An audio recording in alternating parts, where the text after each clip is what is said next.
Não, estou certo de que você não sabe. É uma pena que seu apelido seja Lore, porque seu nome Lorelai é mais bonito.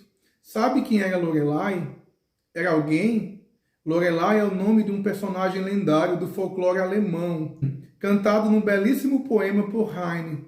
A lenda diz que Lorelai seduzia os pescadores com seus cânticos e eles terminavam morrendo no fundo do mar. Fala pessoal, eu sou Francis Marcos Oliveira e você está no meu canal Universo Particular. Vim trazer mais uma breve indicação de leitura, dessa vez da grandiosa Clarice Lispector. Primeira vez que eu tenho coragem de falar alguma coisa aqui da Clarice Lispector, essa autora brasileira que tenho lido alguns livros dela. Eu li A Hora da Estrela, eu li A Maçã no Escuro, eu li A Legião Estrangeira, li também Felicidade Clandestina, li Perto do Coração Selvagem. Tenho lido algumas coisas da autora, mas até então não tinha tido coragem de falar da Clarice Lispector aqui, porque é uma autora brilhante, é uma autora difícil de falar sobre suas obras. A coisa que mais me pegou em Clarice foi realmente o estranhamento, sabe? Quando eu li A Hora da Estrela, eu já tinha assistido o filme, e depois de algum tempo eu fui ler o livro. E é tão gostoso, é tão interessante o que a Clarice faz. No começo da obra, praticamente o livro é uma aula de escrita criativa, né? Ela brinca com essa coisa da ficção e do ensaio. Parece que ela está dando uma aula de como escrever um livro ali no começo. E você vai se envolvendo, você vai conhecendo a Macabeia, e você vai entrando ali naquela coisa toda da simplicidade da Macabeia, como ela é uma figura excêntrica, estranha. Porque eu acho que o que mais caracteriza a literatura da Clarice Lispector, para mim, é esse estranhamento, sabe?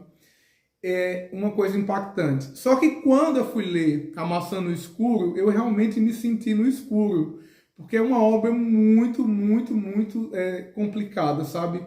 Parece que você está entrando num matagal, assim, numa floresta sombria, e você não sabe o que é aquilo, de verdade. Então eu fui ler os livros de conto e gostei muito dos contos de Clarice. Ela sabe como ninguém, em poucas palavras, falar tudo, falar muito.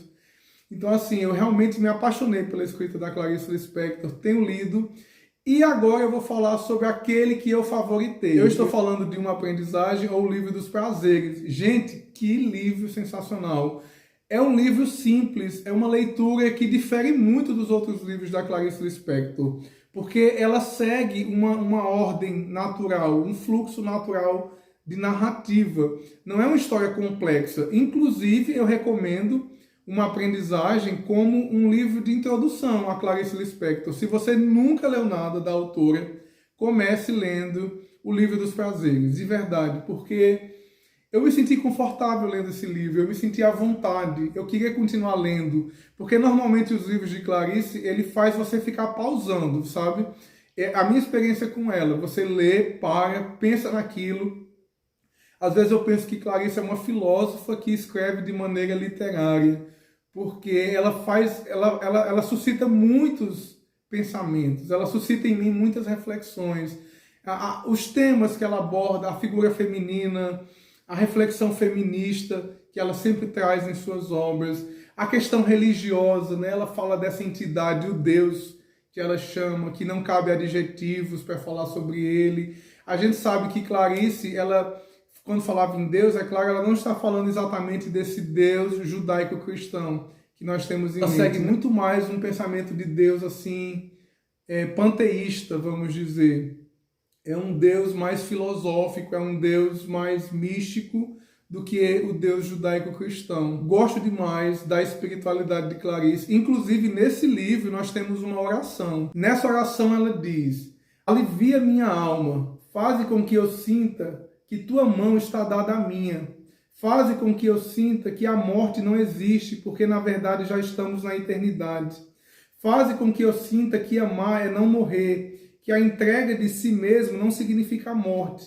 Faze com que eu sinta uma alegria modesta e diária. Faze com que eu não te indague demais, porque a resposta seria tão misteriosa quanto a pergunta.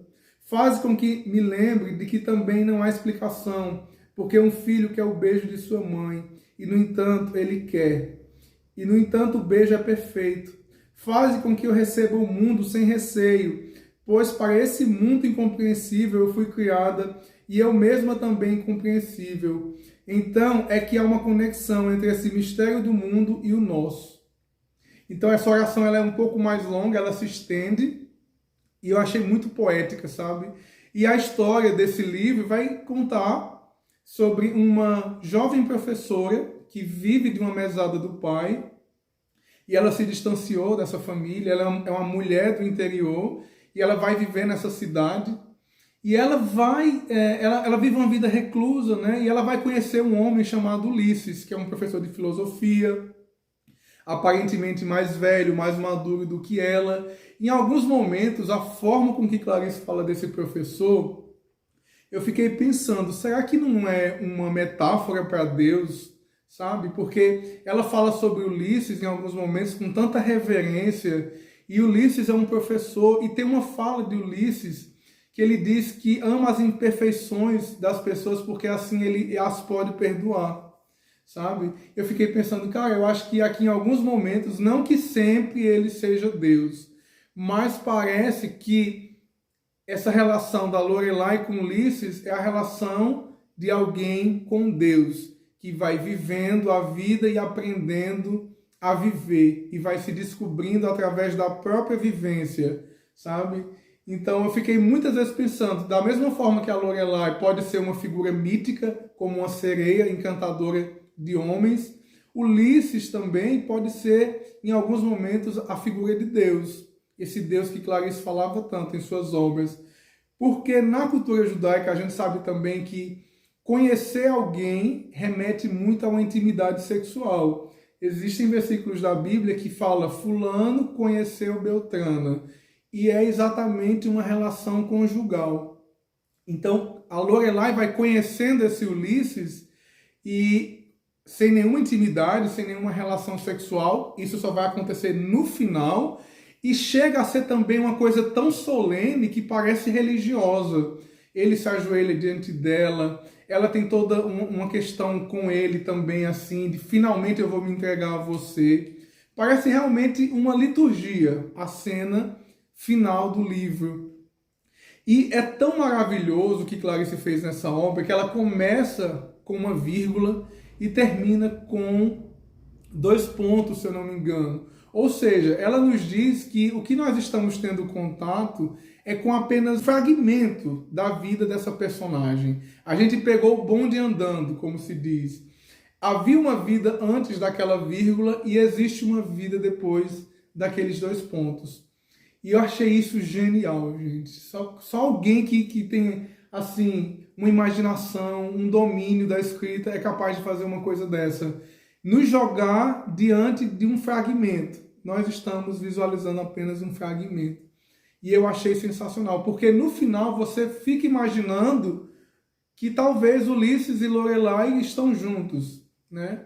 E saiu uma adaptação desse livro. Dizem que não é tão fiel ao livro, né? Fizeram muitas homenagens a Clarice. Clarice está ali presente de alguma forma, mas o filme não é tão fiel ao enredo do livro de Clarice. Eu acredito que esse livro é um livro sobre autoconhecimento, sabe? Tem uma passagem aqui que eu vou ler para vocês que vocês vão perceber isso.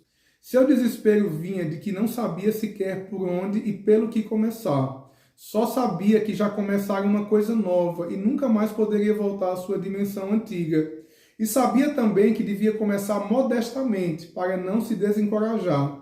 E sabia que devia abandonar para sempre a estrada principal e entrar pelo seu verdadeiro caminho, que eram os atalhos estreitos. Eu, quando estava lendo esse livro, eu sublinhei muitas frases. É um livro que faz você pensar, tem umas frases assim, bem filosóficas mesmo, e eu amei, de verdade. Quero e espero que outros livros de Clarice se pareçam com esse. Não que eu não tenha gostado dos outros livros, mas esse realmente me senti mais confortável lendo. Tá aí, pessoal, eu espero que vocês tenham gostado desse vídeo. É apenas uma indicação de leitura. Eu já falei aqui diversas vezes no canal, eu não sei fazer resenhas. Eu sei apenas dar as minhas impressões de leitura. Porque eu vou realmente nesse instinto de falar aquilo que eu sinto e aquilo que eu percebi nas obras. Se você já leu alguma coisa de Clarice, deixa aqui nos comentários qual livro dela que você mais gosta. Beijo no coração e até a próxima. Valeu!